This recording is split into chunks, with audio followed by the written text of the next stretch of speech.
Toronto got beautiful women, guys. I mean, yeah, when you're young, you gotta go do all the cheap fun. Vegas, Miami, I went New to those York. places. Yeah. Oh, Toronto. Toronto got beautiful women, guys. I mean, not that I like women, but this is going wrong. I just think the women in Toronto are really pretty. You're fired. You're fired from the podcast. What I do? You know what you did. Drake's recent move toward LeBron James didn't land quietly. The timing alone is what set social media on fire. With online chatter growing louder about tension inside LeBron's marriage, Drake's slick message felt less random and more calculated. People aren't calling it coincidence. They're calling it awareness. Rumors tied to LeBron's personal life aren't new. They've circulated for years, often brushed off or ignored. But this moment feels different to many observers. Instead of isolated whispers, people believe multiple threads are lining up at once. For decades, LeBron and Savannah were presented as the league's ideal couple. High school sweethearts, stable family, clean image. That reputation didn't just protect a marriage, it protected a billion-dollar brand. Now, with Drake seemingly poking at the moment, the streets are questioning whether that image is cracking under pressure. If they're asking crazy questions, I can't see your chat, so I don't know what they're asking. But should I say it? Yeah, whatever. They're gonna answer it or not answer it. So. Okay, yeah, you don't have to answer. They're asking if you slept with LeBron. No, I never did. Okay. Stop spamming that now. Yeah, you guys get it? You got your LeBron question asked. God, Let's bro. move forward. Real questions. Thank you. Real questions, chat. Real questions. What keeps conversations alive isn't just rumors, it's repetition. In street logic, when the same story resurfaces over and over, people start wondering why it never fully disappears. One name that repeatedly comes up is YesJulz, an influencer whose name has been loosely tied to LeBron over the years.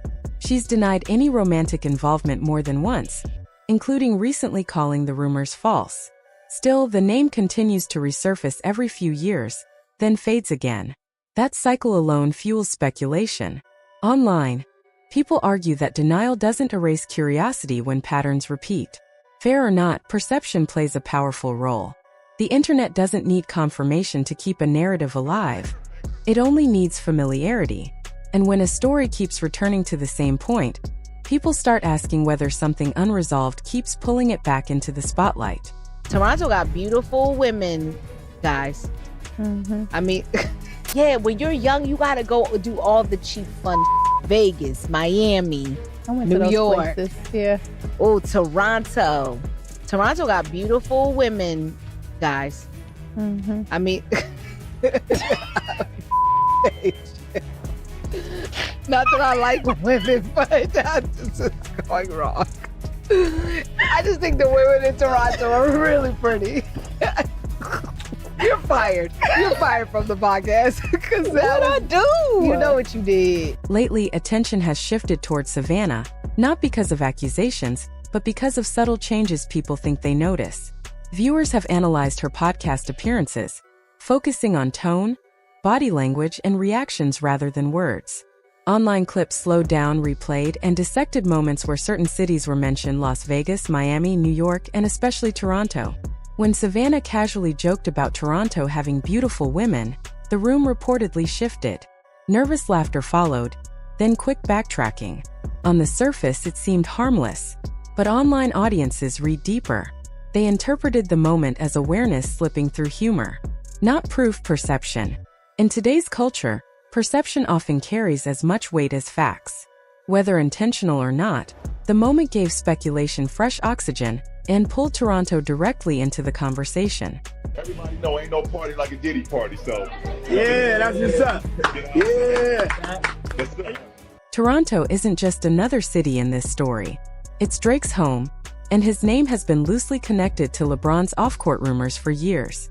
Online narratives suggest the two weren't just industry acquaintances, but close enough to overlap lifestyles. Old posts resurfaced claiming LeBron had history in Toronto that Savannah allegedly may not have fully known about. These comments aren't new. They've floated around since at least 2019, but they're gaining traction again. People online also noticed Savannah's evolving public presentation over the years and interpreted it as adaptation rather than confirmation. Then fans rewound further back to 2015, when Rihanna's public admiration of LeBron sparked headlines. Savannah stayed mostly quiet, but a cryptic post at the time fueled speculation. Nothing was proven, but moments like these never fully disappear.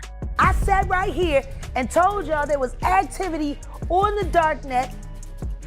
Videos were being distributed and were going to be sold for profit because the diddler needs the money. Did I not say that? Right here. Those people who was caught at Diddy party did not know that he had 250 tape recorders in that house. That's a big house. But he had 250 tape recorders. Another layer entered the discussion when podcast personalities claimed powerful athletes host private gatherings where NDAs are required. No crimes were alleged, but the idea itself raised eyebrows. NDAs don't equal wrongdoing, but secrecy invites curiosity, especially when paired with long-running rumors. Stories resurfaced alleging phone confiscation at private dinners involving high-profile figures, including Drake and LeBron. No recordings, no proof, just consistent storytelling. To many online, that consistency matters. Then LeBron's past comment resurfaced. Ain't no party like a Diddy party. Years ago, it sounded like harmless bravado. Today, with Diddy facing serious allegations, the quote hits differently. Context changes meaning, and the internet has a long memory. Charles Barkley, they can control LeBron James. They can control Jay-Z and Beyonce. No, you, man. But they can't control me. No, You see, it you. ain't no name I won't name. As Diddy's situation unfolded publicly, many celebrities rushed to distance themselves. LeBron didn't. Instead, he went quiet. No loud condemnations. No statements. Just silence. That silence made people uncomfortable.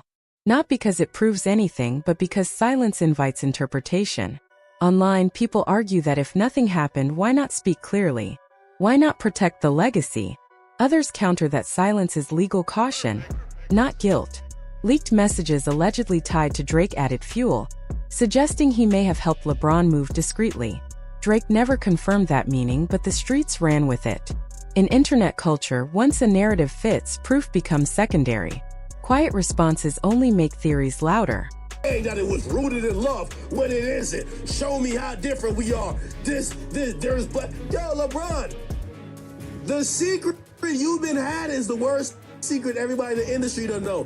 That's why we all been looking at Drake to be like, Drake, you might lose a ring, nigga. Stop playing. Stop playing, bro. Stop playing. Don't you see Drake is... To be clear, no one is accusing LeBron of crimes. The conversation centers on proximity, exposure, and what silence might mean. Being near powerful circles doesn't imply wrongdoing, but it does raise questions when scandals surface. People believe Savannah knows more than she says. Not because she's spoken, but because she hasn't. Silence, some argue, can be strategic, protecting family, brand, and children. Now Drake's role looks different. If he truly knows what happened behind closed doors, his confidence becomes dangerous. Not through diss tracks, but through implication.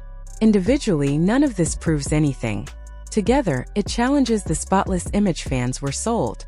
And the most unsettling part for LeBron may not be what's true, but what people are starting to believe, and who might decide to stop staying quiet.